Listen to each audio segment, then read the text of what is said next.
Welcome to Telangana వెలుగు. నేను మీ రాజు. కడియం శ్రీహరికి స్టేషన్ గన్పూర్ ప్రజలు షాక్ ఇస్తున్నారు. సో వారు ఎప్పుడైతే బీఆర్ఎస్ లో గెలిచి కాంగ్రెస్ లకు వెళ్లారో అప్పటి నుంచి రాజయ్య గారు కూడా టార్గెట్ చేశారు. ఈ మధ్య కాలంలో రాజయ్య వర్సెస్ కడియం శ్రీహరి మధ్యలో కొన్ని పర్సనల్ ఇష్యూలు కూడా బయటికి రావడం అనేది జరిగింది. సో బీఆర్ఎస్ నుంచి రాజయ్య పాదయాత్ర కూడా చేశారు. సో దమ్ముంటే ఇప్పుడు రాజీనామా చేసి మళ్ళీ నా మీద పోటీ చేసి గెలువు అని చెప్పేసి ఛాలెంజ్ విసిరారు. అలాగే గతంలో కూడా కొంతమంది పత్రికా మిత్రులు మీరు ఏ పార్టీలో ఉన్నారని అడిగితే నేను ఏ పార్టీలో ఉన్నానో అదే పార్టీలో ఉన్నాను అని చెప్పేసి కూడా ఒక సమాధానం చెప్పినట్టు కూడా తెలుస్తుంది.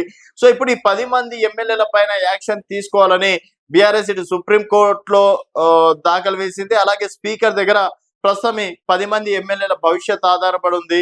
అండ్ స్పీకర్ దగ్గరకు వచ్చి మేము పార్టీ మారలేదు, బీఆర్ఎస్ పార్టీలో ఉన్నామని చెప్పేసి వాళ్ళు చెప్తున్నారు.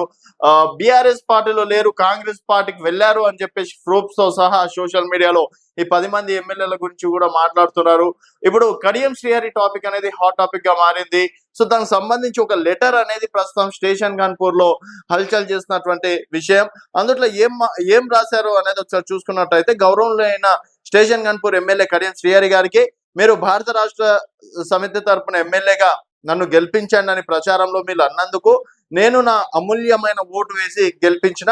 ఇప్పుడు మీరు రైతులను అరిగోస పెడుతున్న కాంగ్రెస్ పార్టీలో చేరారు కాబట్టి మీరు రాజీనామా చెయ్యగలరని మనవి. ఇట్లు ఇట్టబోయిన భూపతి ముదిరాజ్ తన పేరు మీద ప్రస్తుతం ఒక లెటర్ అనేది చక్కర్లు కొడుతుంది. దీనిపైన మరి కడియం శ్రీహరి స్పందిస్తారా లేదా చూడాలి. అండ్ ఒకవేళ ఎన్నికలకు వెళ్తే, ఎందుకంటే వారు గతంలో అన్నారు ఇవే నా చివరి ఎన్నికలు, నేను మళ్ళీ రాజకీయాల్లో పోటీ చేయను అని చెప్పేసి కూడా కడియం శ్రీహరి గారు మాట్లాడడం అనేది జరిగింది. మరి ఇప్పుడు ఈ లెటర్ కలకలం కావచ్చు, తర్వాత చాలా వరకు రాజీనామా చేయాలి అని చెప్పేసి ఎక్కడి నుంచి వస్తున్నటువంటి ప్రజల యొక్క కొంతమంది డిమాండ్స్ కావచ్చు.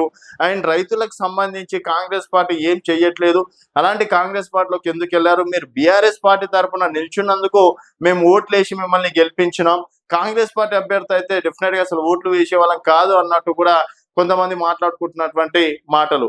మరి స్టేషన్ గన్పూర్ లో మళ్ళీ ఉప ఎన్నికలు తప్పవా?